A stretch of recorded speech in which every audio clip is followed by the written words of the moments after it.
Stevan Stojanović Mokranjac, ime koje nosi duh srpskog narodnog muzičkog stvaralaštva, simbol Negotinske krajine. I nije slučajno što baš njegove rukoveti prate ove slike plodonosne krajinske zemlje. Uz dobru pesmu ide i dobro vino. I kao da je slutio da će baš pesma i vino biti ono po čemu će njegov rodni kraj biti nadaleko poznat.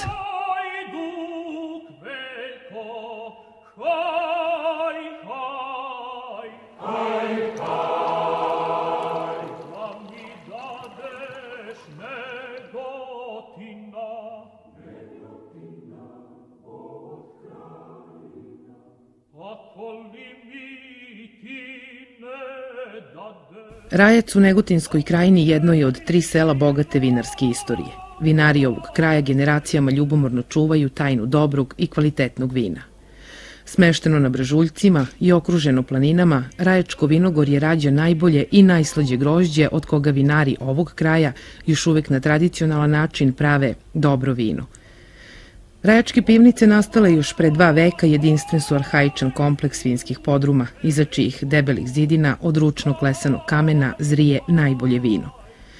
Poznat još i po najmirisnijem crnom vinu, Rajac pohode mnogi kako bi se sami uverili u autentičnost ovog kraja i možda po staroj latinskoj poslovici pronašli istinu skrivenu u vinu. Svaka pivnica sama za sebe može da ispriča po jednu priču, o svom vlasniku, o ljubavi, o vinu. Mi smo želeli da čujemo baš jednu takvu. Nalazimo se u pivnici 449. U Rajcu smo, naravno. Da li je pivnica ili je pivnica? Pa ovako, mi govorimo Vukovim rečnikom. I stalno se postavlja to pitanje da li je pivnica ili pivnica. Pivnica je. U svom prvom rečniku iz 1863. godine Vuk je napisao pivnica jednako podrum za vino. Znači, to nema tu šta da se dalje priča. A otkuda ovo pivnice? Pa evo otkuda. Pivnice su nekad bile u vlasništvu ljudi iz Dubočana, iz Glogovice, iz Luke. Sa tih prostora oni su dolazili na ove brežuljke, gajili vinovu lozu, proizvodili vino i oni su na Vlašu govorili pimic, ali postojali su i pimic je postojao u Kovilovu, postojao u Zlokuću i tako dalje. I sada u tom mešenju naroda oni su prihvatili pimic kao pivnica i tako su nastalo pivnica. Međutim, po mome mišljenju trebalo da se kaže pivnica. A ovo što se radi o tome što je to pivnica 449, možda se kaže da je Rajac selo od 2 sela. U jednom selu žive ljudi, u drugom žive vino.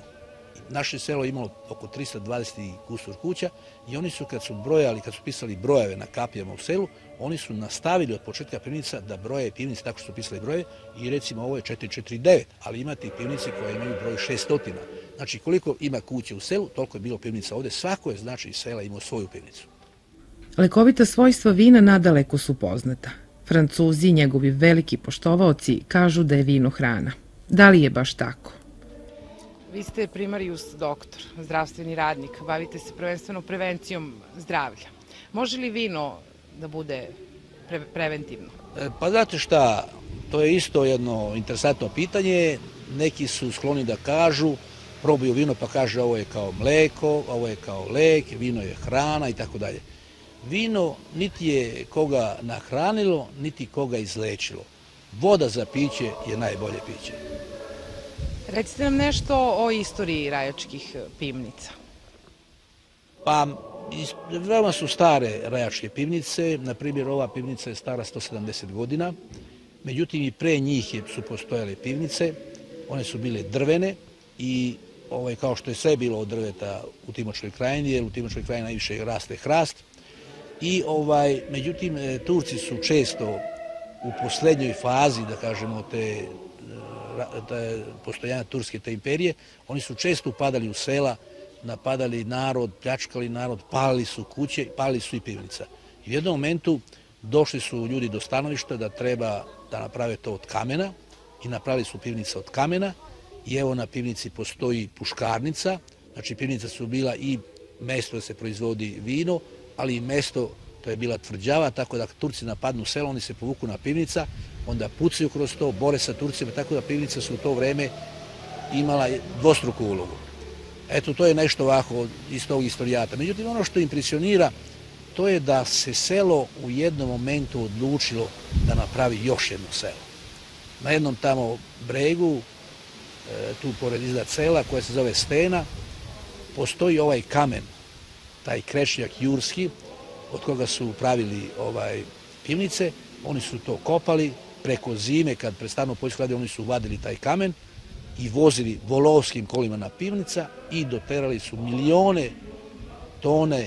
milion tona kamena i ko zna koliko, da bi onda pravili pivnica. Postojali su više majstora koji su to pravili, pominje se recimo neki majstor Kosta, zatim neki Dima Bugarin iz Prilepa, koji je tu se posle i nastanio, oženio se i danas postoji porodica Dimitrijević, ostavio preko 100 potomaka danas. I ta prilepska grupa je bila našto interesantna, ona je pravila i crkvu. Oni su obeležili pivnice koje su oni pravili sa jednim ukrasom na uglu pivnica. Eno kao što se vidi na onoj pivnici, evo i na onoj, oni su pravili jedan detalj tako što su malo to ćoše od pivnice zasekli i ostavili su bezbroj tih tragova tako i u selu, kući koje su pravili, tako ima neku kuću i to su isto napravili i napravili su crkvu. Jako je bila ta grupa interesantna i ona je ostavila jak trag. Međutim, šta? Vi ste upravo došli u najlepšem momentu na Rajačka pivnica. Sada je ovde berba i možete po pivnica vidjeti kako ljudi sakupljaju grožđe i prerađuju govinu, ali možete vidjeti drugi moment da se Rajačka pivnica i dalje razvijaju, da je to praktično gradilište. I evo ovde iznad imate pravo jednu palatu koja je iznikla odjednom na tom prostoru gde su bile neke dve stare pivnice. Evo ova pivnica ovde isto se adaptira, gradi.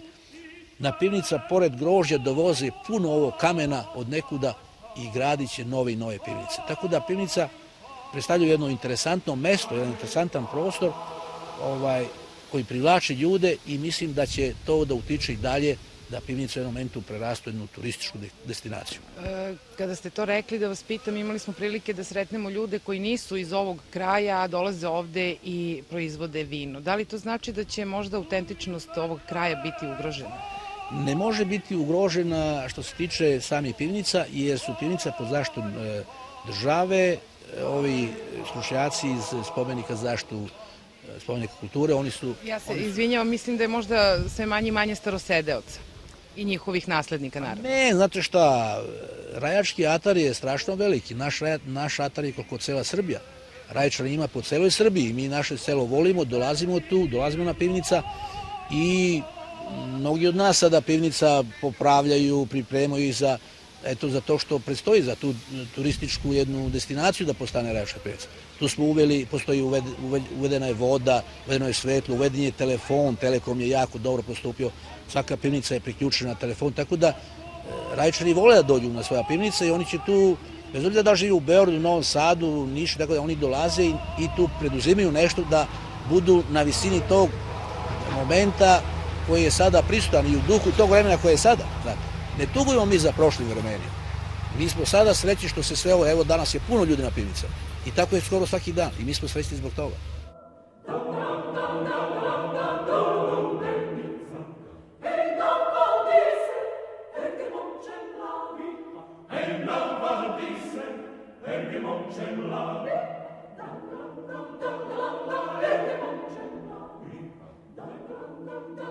Čuli smo da imate jako interesantnu priču vezanu za svoje vino koje zri iza ovih kamenih zidina.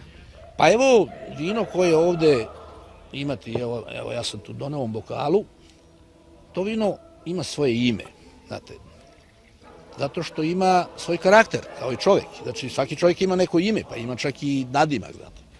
I evo to vino se zove Knez Rajko. Zašto Knez Rajko? Pa Knez Rajko je oslobodio Rajac od Turaka u jednom momentu. On je tamo negde igralište, iskopao jedan šanac, ovamo su Rajčani se borili sa Turcima, taj šanac ispuni vodom kao neka barijera i u jednom momentu Rajac je to tako dobio neku samostalnost, da kažemo.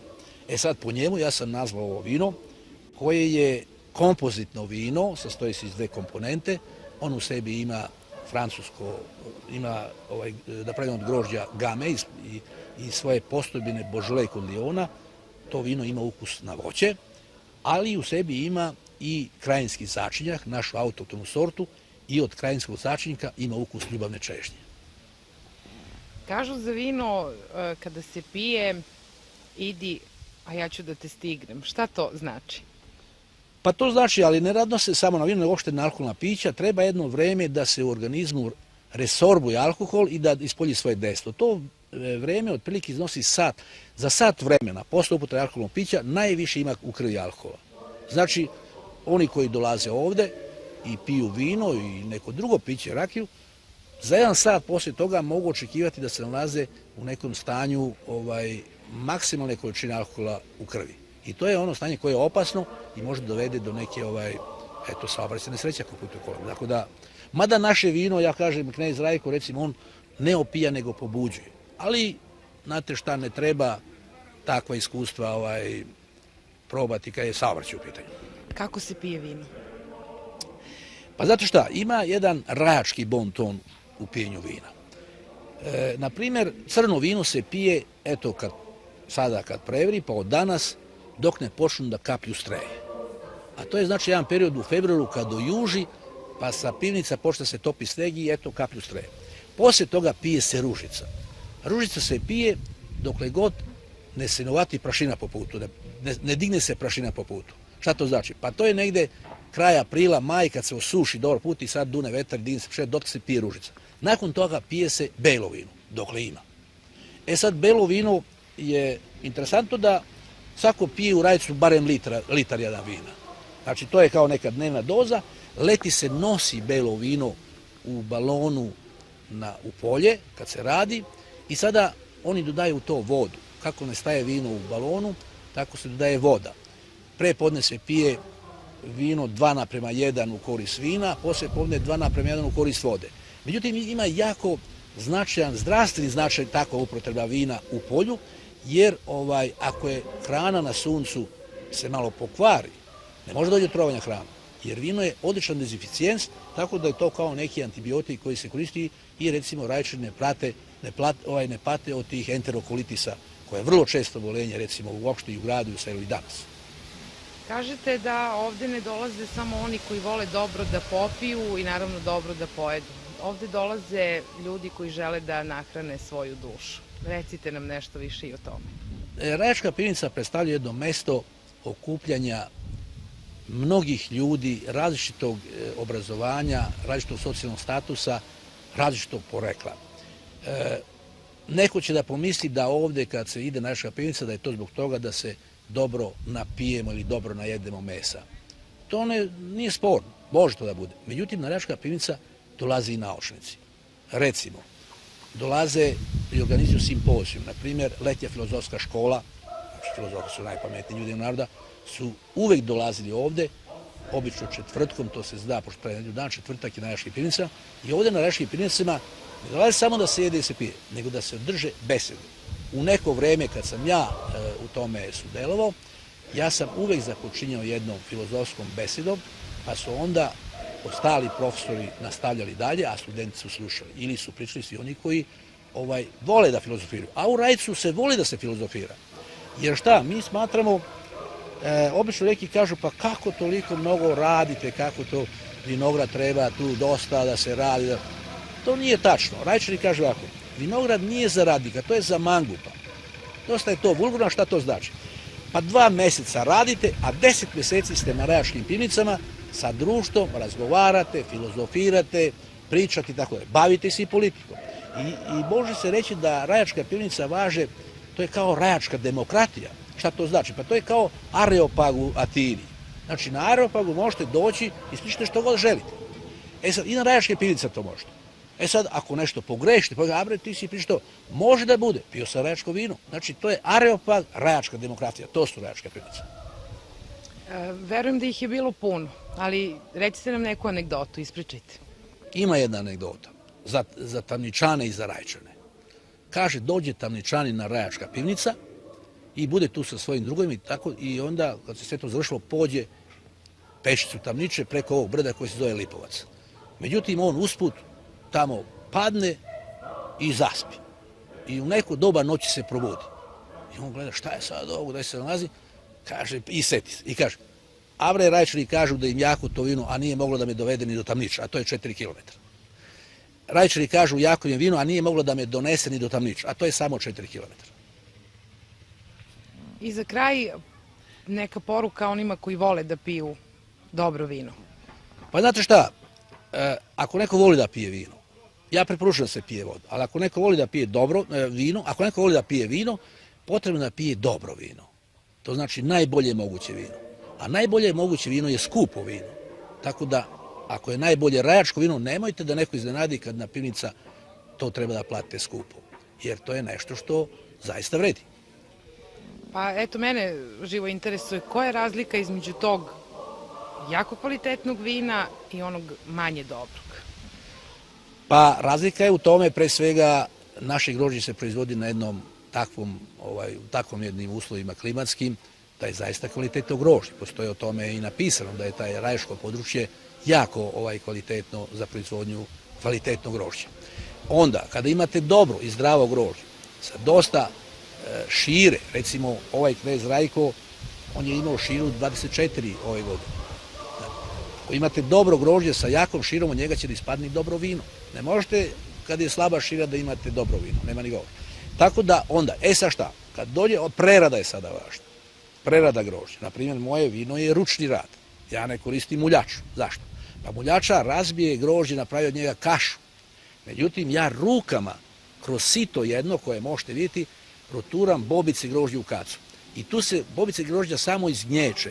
Kao što je nekad bilo u čabrojima, kad se bralo po vinogradima, u čabru se sa jednom pravicom koja se zove mecaljka izmulja grožđe. Prvi put pa stavi u kacu. Samo se zgnječi.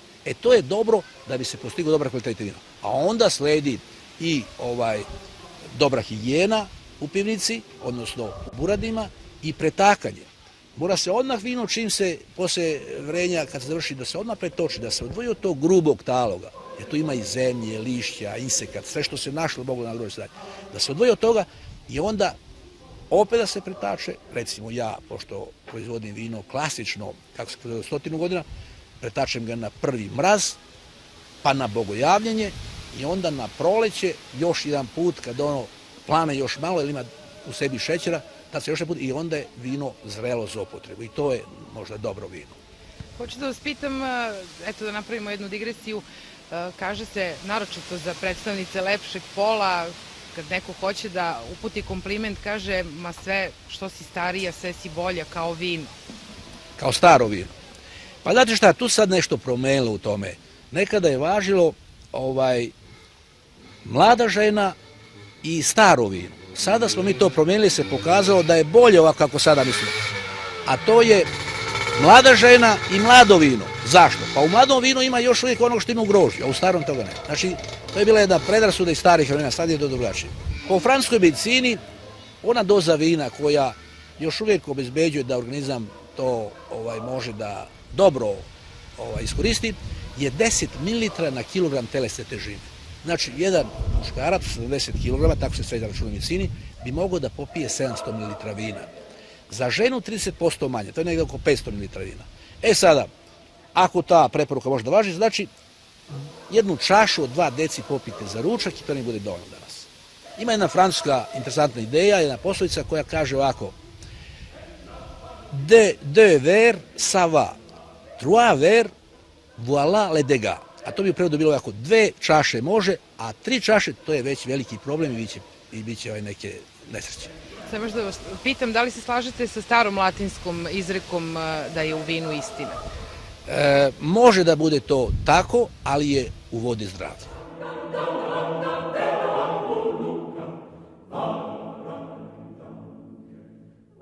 Ako vas put nekada i nanese u ovaj kraj, nemojte zaobići Rajačke pivnice. Krivudav prašnjavi put koji se penje uz Krajinsko brdo dovešće vas pravo u srce vinskih podruma. Dočekat će vas ljubazni domaćini, ponuditi vas svojim najboljim vinom, a vi možda nećete pronaći istinu za kojom tragate, ali ćete sigurno uživati u dobrodošlici i ambijentu koje je moderno doba zaboravilo.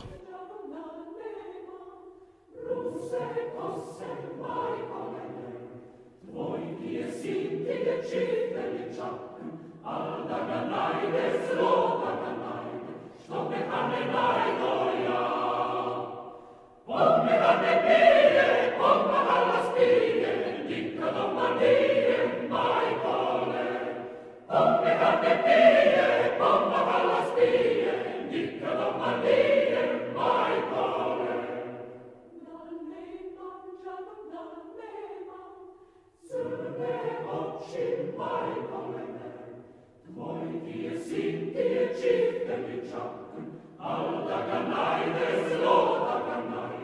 Što me tale najda